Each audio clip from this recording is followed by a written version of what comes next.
Bonjour à toutes et tous et bienvenue à bord du système Oracle et plus précisément de la planète J.D. Edwards. Cette vidéo a pour objet de présenter deux éléments technologiques différents mais complémentaires, des éléments qui contribuent à faire entrer JDE dans la modernité. Il s'agit d'OracleJet d'une part et d'autre part d'Orchestrator.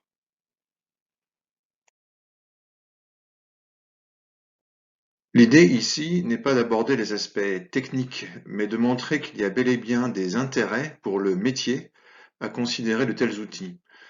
Nous allons illustrer cela via une mise en œuvre concrète menée pour une unité de fabrication.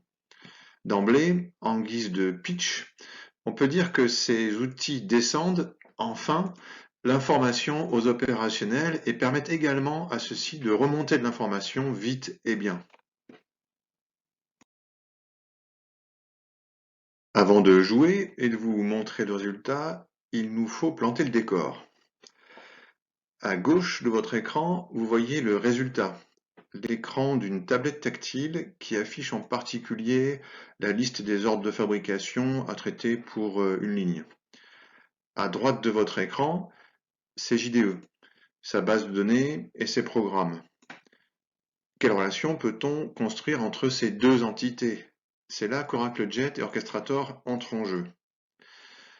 OracleJet tout d'abord.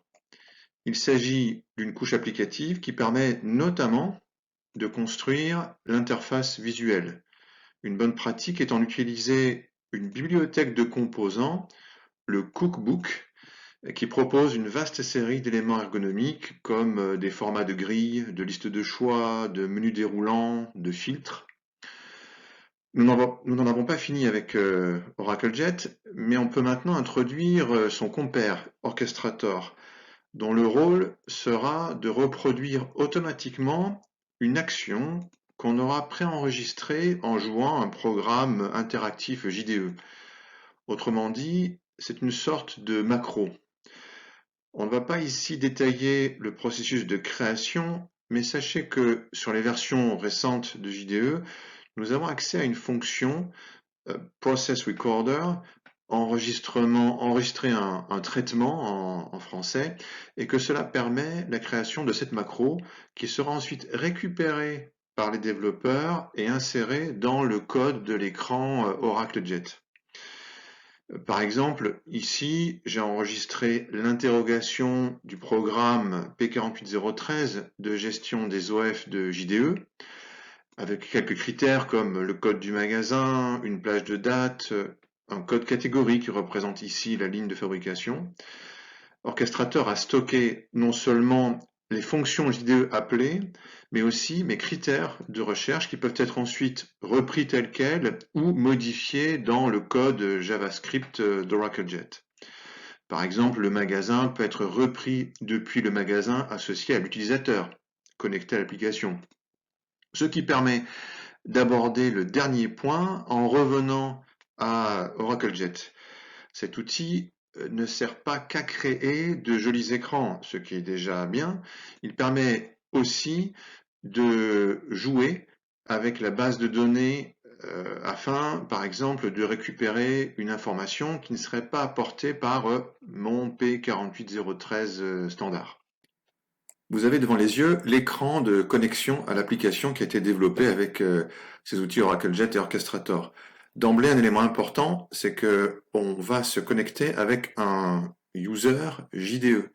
Donc on n'a pas eu ici, pour cette application, à réinventer une liste d'utilisateurs, mais surtout un mode de gestion de ces utilisateurs. On arrive sur une page d'accueil, on peut la composer avec des éléments du cookbook d'Oracle, on peut aussi, c'est le cas ici, développer quelque chose de toute pièce qui correspond à la modélisation de l'atelier concerné ici. L'utilisateur va se positionner sur une ligne et sur une machine, ce sont des éléments qui seront ensuite gardés en mémoire par JDE, et que l'utilisateur n'aura pas à ressaisir.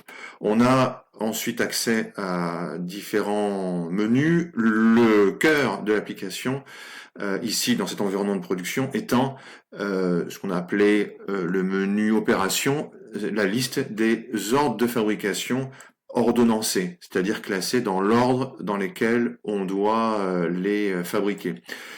La grille que vous voyez ici, c'est un composant du cookbook qui a été utilisé et qui reprend précisément des données de JDE.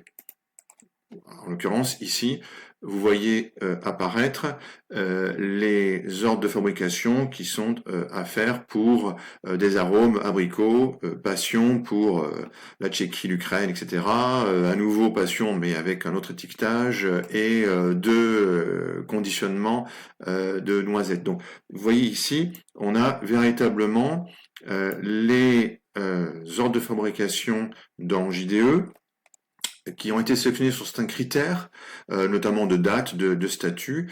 Ces critères sont gardés, ont été insérés dans l'application, et on a automatiquement notre requête ici qui apparaît dans ce menu d'opération. On peut sélectionner un ordre de fabrication et accéder à nouveau par un autre composant cookbook qui a cette forme-là, qui propose des sous-menus. On peut accéder par exemple à la liste des composants. Donc ici, on n'est ni plus ni moins dans la liste des composants d'un ordre de fabrication de JDE. Nous allons faire un focus sur une fonction qui permet d'illustrer les réels gains d'ergonomie qu'on peut obtenir avec ces nouvelles technologies. Pour celles et ceux qui connaissent la saisie des temps via le programme standard de JDE, vous savez que ça n'est pas un cadeau. On a développé via Orchestrator et OracleJet un fonctionnement qui se rapproche de certains MES auxquels on a été positivement confronté et mis en concurrence. On va ici choisir un ordre de fabrication, par exemple celui-ci, et débrancher sur la fonction de saisie des temps. Imaginons qu'on soit au début de cet ordre de fabrication et qu'il faille démarrer par du réglage. L'utilisateur va cliquer sur la fonction réglage.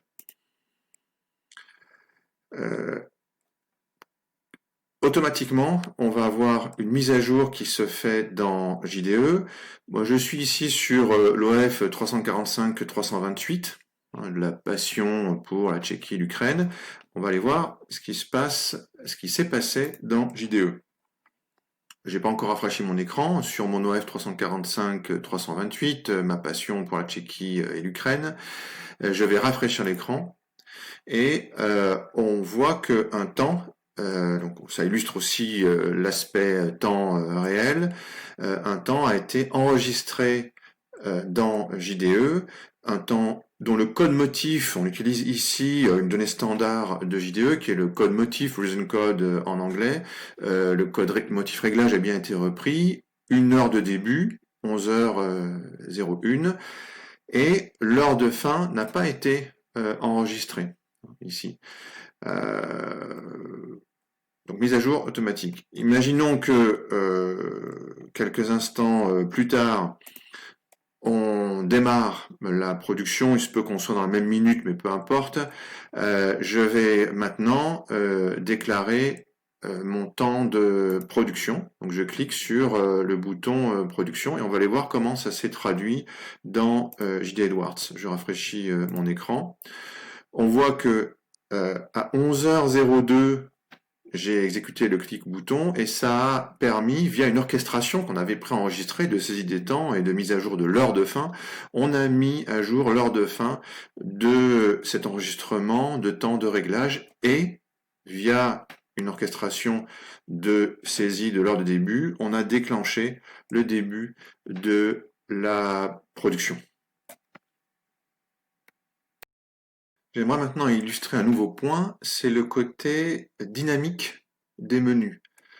C'est-à-dire que OracleJet rend possible l'adaptation des menus aux données JDE, puisque nous nous basons sur les données JDE. Par exemple, ici, vous avez cet écran de saisie des temps et vous avez ces natures de temps qui apparaissent, qui sont en fait des codes motifs d'une table UDC JDE que je vous montre, la table 31RC.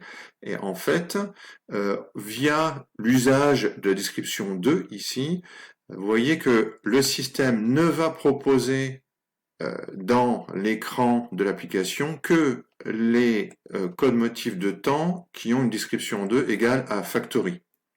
On a plein d'autres motifs de temps ici, mais ne sont proposés que les temps, c'est dans le code d'OracleJet, qui ont la description 2 égale à factory. Et donc, l'entreprise peut faire évoluer à sa volonté les natures de temps qui apparaissent ici. Un autre exemple, vous voyez ici la représentation, la modélisation de la ligne 1 de fabrication. Eh bien, en fait, ça c'est dynamique également et ça se base tout simplement sur une gamme qu'on a créée dans JDE. Ça, c'est le code de cette ligne de fabrication pour cette entreprise. Et vous voyez que la gamme est séquencée en 4 opérations, avec ici des centres de charge dont on reprend une description courte pour afficher le dessin de la ligne. Vous avez également des couleurs qui sont utilisées ici. Eh bien, on peut revenir d'où viennent ces couleurs. Elles viennent également d'une donnée de cette même table UDC31RC sur laquelle j'étais tout à l'heure. Vous voyez ici le code traitement spécial. En fait, quand c'est en production, on a un petit code couleur 1, tout va bien, ce sera du vert. Mais ensuite, on peut avoir du rouge si on a un problème technique, un problème de casse ici, on sera en rouge, ou alors sur une autre couleur lorsqu'on est en réglage, donc on n'est pas en production, mais c'est un temps d'arrêt normal, donc on va pas mettre de couleur rouge. On peut aussi utiliser, je vous montre rapidement d'autres composants du cookbook comme ces filtres. J'aime assez cet élément parce que ça permet de pallier à un défaut souvent donné par des utilisateurs de JDE lorsqu'on utilise des raccourcis écran ou des raccourcis ligne et qu'on va empiler différents écrans JDE et perdre la notion de l'écran principal d'où on est parti. Ici, avec les composants OracleJet, on peut ouvrir des écrans mais sans perdre de vue l'écran de référence sur lequel on est en train de travailler. Alors revenons à notre question de départ. Quels intérêts proposent ces deux outils OracleJet et Orchestrator pour le métier? Alors tout d'abord, la possibilité de réaliser des écrans ergonomiques et des écrans qui sont transposables sur des appareils tactiles comme des tablettes et des smartphones. Ce qui est important ici, c'est qu'on pourra réaliser ces écrans ergonomiques en se basant sur les données de l'ERP. Il sera inutile de gérer une base de données additionnelle et de créer les interfaces entre cette nouvelle base et celle de l'ERP. On se basera sur le modèle de données de l'ERP, donc il sera inutile d'inventer ou d'apprendre un nouveau modèle de données. Et enfin, on se basera sur les fonctions et les processus de l'ERP.